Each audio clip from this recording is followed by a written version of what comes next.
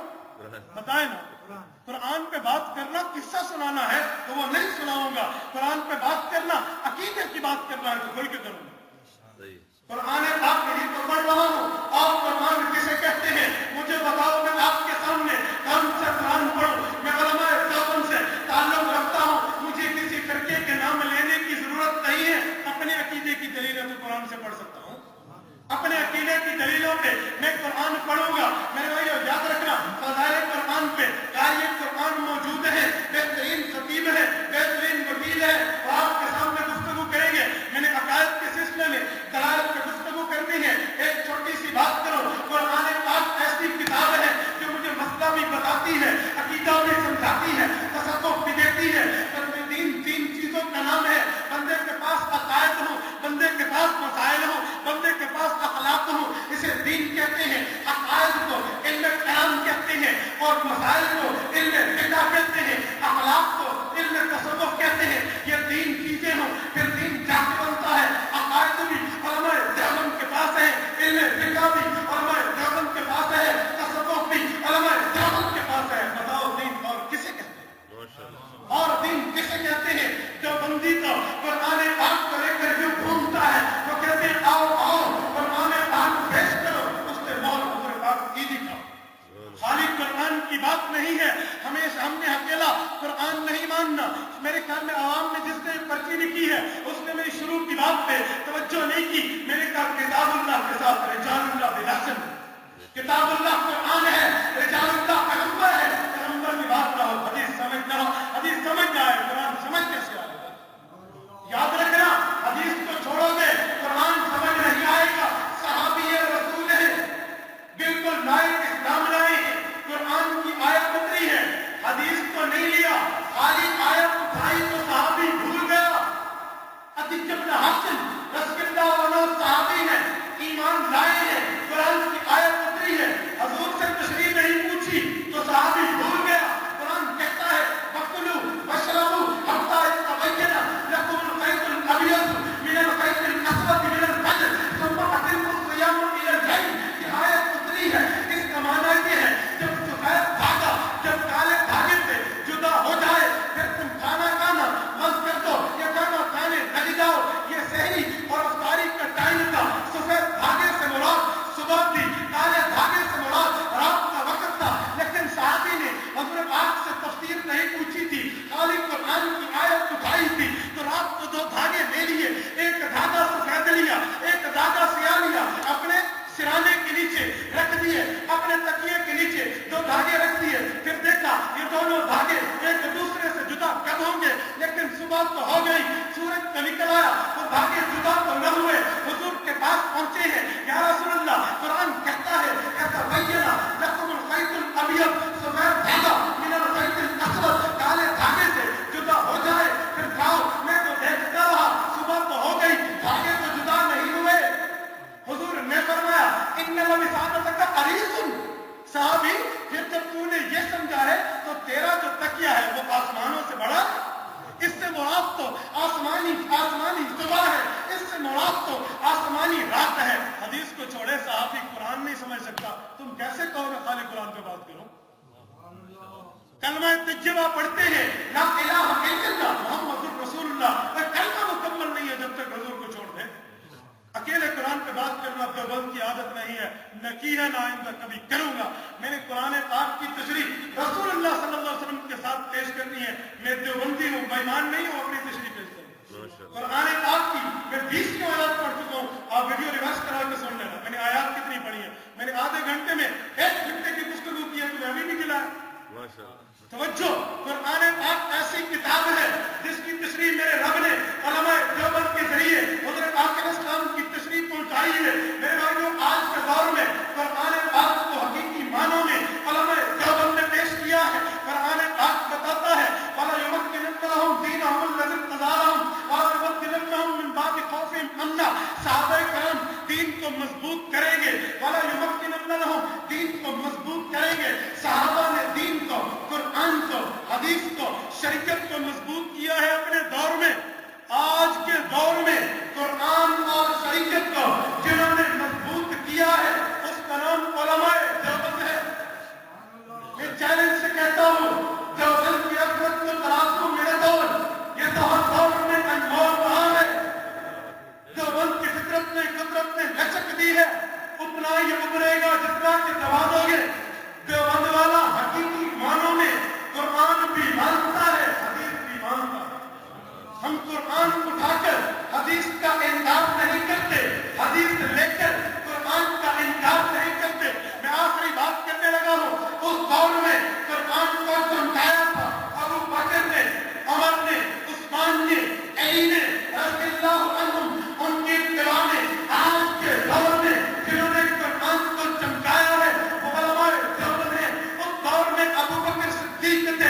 نسل سے اس دور میں آتے ہیں دارالعلوم دیوبند کے مایوناز مفتی اعظم حضرت مولانا مفتی عزیز الرحمان عثمانی استاد المفسرین زبدۃ المحدثین علامہ شبیر احمد عثمانی فقیہ النحو المحدث النحو رجال اسماء کے اندر بہترین کام کرنے والا مفسر قرآن علامہ شبیر احمد عثمانی مفتی محمد شفیع عثمانی ڈاکٹر تقی عثمانی مولانا رفیع عثمانی اس دور میں دین کو چمکایا تھا قرآن کو پھیلایا تھا علی المرتضیٰ نے علی المرتضیٰ کی نسل سے علی المرتضیٰ کی اولاد سے دیوبند میں آتی ہے مولانا سید مرتضیٰ حسن چاندپوری مولانا سید اصغر حسین دیوبندی مولانا انور شاہ کشمیری مولانا سید حسین احمد مدنی اس دور میں دین کو چمکانے والے صحابہ کرام تھے اس دور میں دین کو چمکانے والے ان کی اولاد علماء دیوبند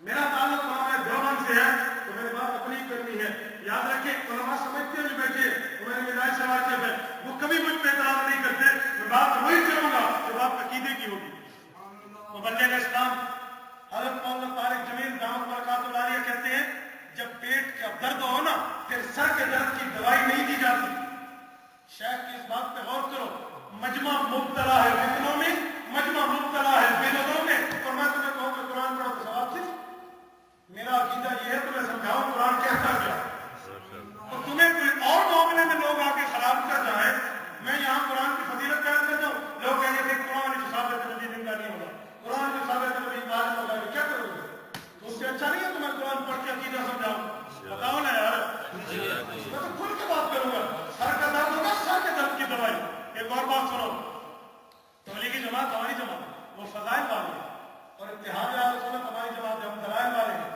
فضائل سے بندہ دین پہ آتا ہے دلائل سے بندے کا دین بچتا ہے فضائل میں بھی چلو دلائل میں بھی چلو میں اکثر کہتا ہوں جہاں سیلاب آئے نا اس جگہ یہ نہیں پوچھا جاتا تم نے گھر کتنے بنائے یہ پوچھا جاتا ہے گھر کتنے بچائے اب بدعت کا سیلاب ہے فتنوں کا سیلاب ہے الہام کا سیلاب ہے قرب قیامت ہے ایک ایک بدعتیوں نے بدعتیں پھیلا دی ہیں تو مجھ سے یہ پوچھ کتنے آدمیوں کو بدعتی ہونے سے بچایا یہ مت کہ کتنے آدمیوں کو دیوبندی بنایا ہے مجھے یہ کہ میں نے کتنے آدمی کو غیر مخلد ہونے سے بچایا اماتی ہونے سے بچایا رسمانی ہونے سے بچایا موجودی ہونے سے بچایا مجھ سے یہ پوچھ دین پہ لانے کا کام ہماری جماعت کا ہے ہماری جماعت سے تبلیغ دین بچانے کا کام علماء کا ہے ہم وہ بھی کریں گے یہ بھی کریں گے ٹھیک ہے اللہ پاک آپ کو اور مجھے اور قرآن پاک حقیقی ماننے میں ماننے کی توفیق عطا فرمائے میرا ٹائم مکمل ہے وآخر دعوانا الحمدللہ